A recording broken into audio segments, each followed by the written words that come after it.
Thank you. My daughter Macy has a superpower. And it's a superpower that can help you and I increase our productivity, lower our stress, even make our lives happier. It is a superpower that if we want to, we can also help our teams do that very same thing. If there is a gap between where we want to be and where we currently are, this superpower can help us bridge that gap. The superpower is called determination. And that's what I'd like to talk to you for just a few minutes here this afternoon about. So, years ago, Macy's story began with a proposal. When I got down on one knee and I said to Julie, "Would you marry me, travel the world, focus on career, and have no children?" I don't know if you saw my bio or heard it, but part of that didn't work out. In fact, can I have 9 volunteers that, I'm not going to embarrass you, could you just walk and stand here? That's all I'm asking. I just want you to get the visual of something. So we've got 1, 2, 3, 4, just 5 more. 4, 5, thank you. 4 more. Come on, you all sit on anybody? I promise you're just going to stand. That's all. So we have 1, 2, 3, 4, 5, 6, 7, 8, 9, 10. Okay. So you see this visual? This is what my family's Christmas card looks like. We now have 8 children. So a lot of people come up to me at items, at things like this afterward, and they say, 8 children, why? And there's a really simple answer to the 8 children thing. Do you want to know it? It just happens. Yeah. Well, it's pretty close to that. And I was going to try to clean it up, but after the dermatologist was talking about getting naked, I thought, I'm just going to lay it all out here. Here's how you get to 8 children: is spontaneity causes people. And determination. That's right. Oh, nice. That was a nice poll. Well, thank you all very much. That's all you have to do. Thank you. Thank you. Excellent. All the brave ones. That's what my family looks like. And yes, it looks like a big number to me too. Every time I say it, 8, it sounds like a big number. Every time I update my financial plan, it really looks like a big number. So Macy was number 4 of 8. And when she was born, we'd had 3 children before, 2 daughters and a son. They were all healthy. Macy was born. She seemed to be healthy. Everything was going really well, and at about year 2 or 3, we noticed that Macy was really responsive whenever we would talk with her. We'd talk with her, and she's looking at us, and she'd light up the room, she'd respond, she'd giggle. But when her back was turned, and we'd talk with her, she wasn't quite as responsive. She wasn't turning around. So we went and got her tested, and we found out that Macy had been born deaf. That was quite a kickback for a young couple, because hearing aids aren't covered by insurance and they cost a good amount. And so we began to try to figure out what we were going to do. There's an amazing deaf school here where we're going to send her into care where she'd live there and live away from our family. But she could sign and she could be with people that understood what she was going through. The thing that held us back from that was that often enough we would wake up on a Saturday morning to blaring music.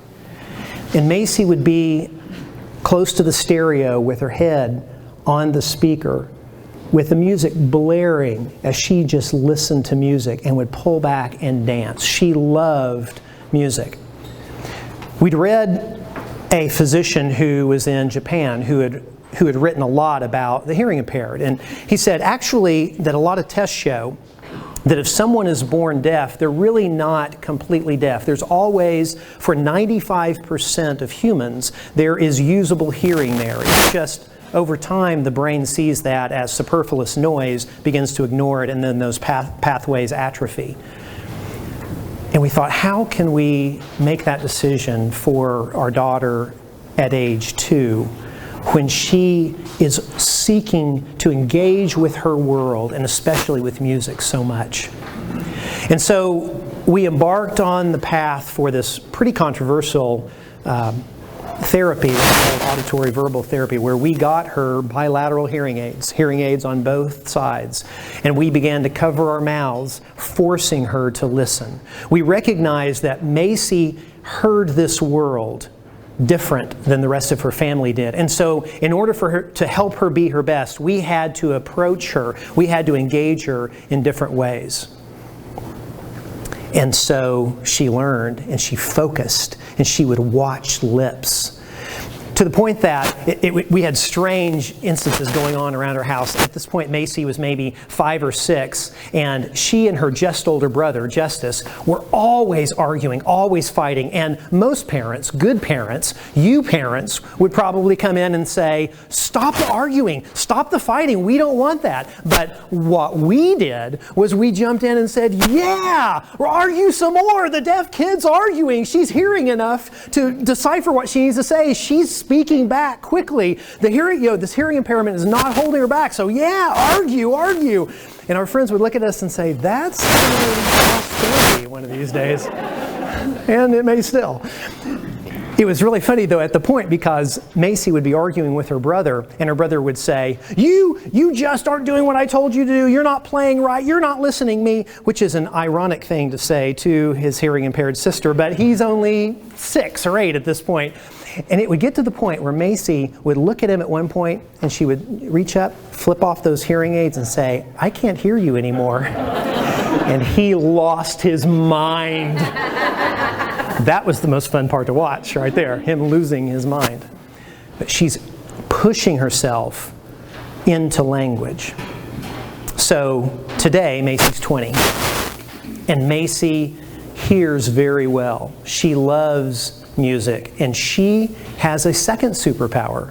She can read lips well from across the room. So much so that all of her friends want to take Macy to their social functions with them so they can figure out what all of their other friends' secrets are, from Macy. She knows she's being used. She just, makes sure she gets paid for it. We sometimes are sitting in a restaurant, and Macy will be looking off into the distance, and all of a sudden she'll go, "Justice." She turned to her brother. "That girl over there thinks you're really cute." So it works really well. So why do I tell you this? It is that piece that Macy heard the world. She hears the world differently than the rest of her family. And so in order to be able to help her be her best, my wife Julie and I have had to approach her in a little different manner. And what I would suggest to you is, those of us who are leaders in this room, if you lead people, then you're in the same position. That the data is showing that as much as 88 to 97% of your team sees the world differently than you do. And I'll tell you why.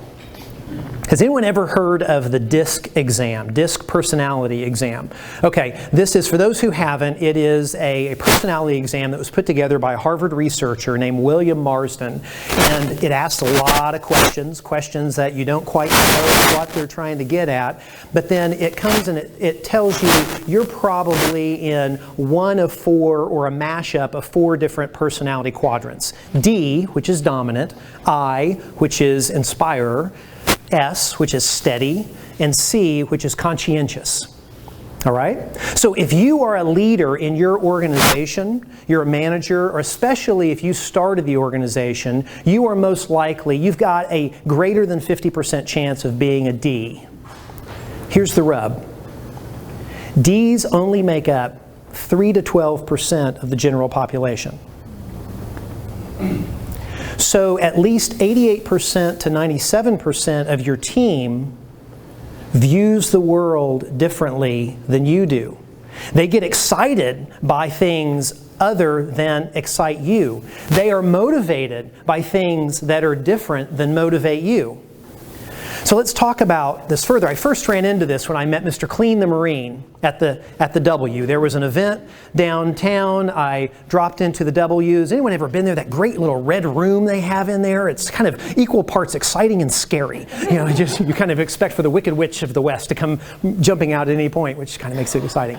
So we were standing there, and this guy came walking up, and he was just as chiseled as any person could be. The sharpest suit. His pocket square was on point. His tie was perfectly stitched up. And I looked at him and I said, "Dude, you look amazing." And can you imagine what a Marine would say to a strange guy who says, as he walks in, "You look amazing"? He kind of looked at me like, I don't know if I should say thank you or punch you. And I said, no, it's not, that's not that. I'm very married, lots of kids, you know, or you look sharp. And I think when we think good about people, we ought to tell them, because life's too short. But we got to talking, asked, "What do you do?" And he trained Marines in boot camps and now is a management consultant. And I asked him, "What gets you out of bed in the morning?" He said, "Bullets coming at me. If there's an explosion over there, there's bullets coming at me, it's excitement. I've got to get there or I die. I am motivated to get out of bed and go in the morning." So, well, that's interesting. So are most people that you talk to in management consulting like you? He went, "No, not really." He's a D. He's a high D. D-dominant personalities in the DISC exam are motivated by excitement, risk, big, hairy, audacious goals. That gets them going. And for 20 to 30 to 40 years, that's what we have heard we should throw out there to get ourselves going and get our teams going. And if we want to win as teams, then we throw out a big, hairy, audacious goal and stretch goals, and that gets us going. But there's a problem with that. Because an I, inspirer, what motivates an I, and I'm a weird one, I'm part D, part I. An I is inspired by relationship and fun and good times. Risk is nowhere in there. Big goals are nowhere in there. In fact, if you say to an I, "Hey, we have to climb that mountain by the end of the day or we're going to die," the I is going to go, "Well, that doesn't sound fun at all." You know, if I get to hang out with my buds, maybe but relationships take time. That's not motivating to an I. An S is steady. An S, in fact, likes no risk. An S likes things to be predictable, likes predictability. And so if I come up to an S and I say, "We get to double our revenue in 18 months, and if we do, we all get a $100,000 raise," it scares the S to death. Because now it's like, oh, I've lost $100,000 because I don't think I can do that, and the whole thing could blow up. I need to go on Facebook. A C is conscientious. What really gets a C motivated and moving is doing and the ability to do great work. And so if I come up to a C and I say, "I tell you what, you go ahead and you just put your nose to the grindstone, and in 18 months we'll double revenue, and then you get to go on a vacation to Ireland." The C's saying, "Well, I don't know how clean Ireland is. You know, they were in a financial downturn. I don't know what the plane's going to be like. And 18 months, that doesn't give me time to build the kind of program that I need to build. That's not quality. I can't build quality in 18 months." And so a lot of Ds who are 50% of leaders, 50% of entrepreneurs, 50% of management consultants have for a long time built incentive programs, compensation programs, and motivational messaging, not in a bad way, just in a way they view the world. Just in a way that would motivate them. But it doesn't motivate 88 to 97% of their teams. And we're in a time now when everyone from Sam Walton now to tech entrepreneurs are saying, we cannot win on our own. We will only be able to win with teams in the future, and usually teams with the assistance of artificial intelligence. And so teams are highly important if we want to win. So I say to RDs in the room, and I'm talking to part me, if you want to win, then we have to do some messaging where it also touches the rest of the team. If traditional motivational messaging is not getting us where